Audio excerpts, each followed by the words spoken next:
Bonjour chers amis, utilisateurs de l'outil informatique. Je suis Joseph Moussa, animateur de la salle numérique du Centre de promotion des aveugles de Parakou.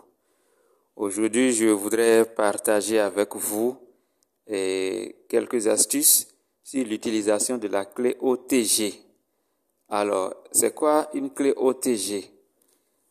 La clé USB OTG, comme vous voyez les images, c'est une clé qui a deux ports. Un port que vous pouvez appliquer aux ordinateurs, comme les clés USB ordinaires que nous connaissons, ou bien et le deuxième port que vous pouvez appliquer à votre téléphone Android. Alors, vous allez constater qu'il y a deux bouts là. Il y a le port USB ordinaire que vous connaissez, mais de l'autre côté, il y a un autre petit port, un autre petit bout que vous branchez au port de charge de votre téléphone Android pour pouvoir copier les fichiers comme vous le feriez avec un ordinateur.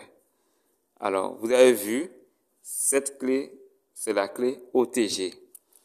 Alors, si vous n'avez pas cette clé, vous avez la possibilité d'acheter un adaptateur OTG. Regardez ici, vous avez vu, ça c'est des adaptateurs OTG. Qu'est-ce qui va se passer? Vous avez une clé USB ordinaire, c'est-à-dire qui n'est pas OTG. Vous allez brancher la clé au grand port là, et le petit port ira dans le port de charge de votre téléphone. Et de cette façon, vous avez connecté ce périphérique là à votre téléphone. Et vous pouvez faire tous les transferts que vous avez l'habitude de faire avec un ordinateur. Maintenant, la fonction OTG, il faut que votre téléphone ait cette fonctionnalité-là. Comment le savoir? Et je précise que tous les téléphones ne sont pas munis de cette fonction. C'est les téléphones Android avancés, comme les Spark, les Pop 6, 7 et autres, les Infinix de haute gamme là, qui ont souvent ça. Alors, si vous voulez le savoir à l'achat de votre téléphone, vous irez dans les paramètres.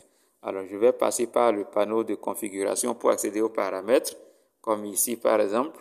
Vous voyez, je vais ouvrir les paramètres. Alors, j'ouvre ces paramètres-là et je vais dans plus de connexion.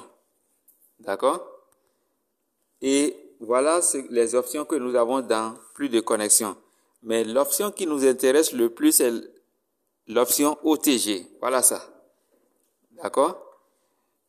En réalité, lorsque vous branchez la clé à votre téléphone, il vous sera demandé de cocher cette case, d'activer cela. Alors, quand vous activez, voilà ce que ça donne. Alors, quand c'est activé, vous pouvez maintenant aller dans votre gestionnaire de fichiers ou files, selon ce que vous voulez. Vous allez retrouver votre mémoire interne, la carte mémoire si vous en avez, et puis la clé USB que vous venez de brancher.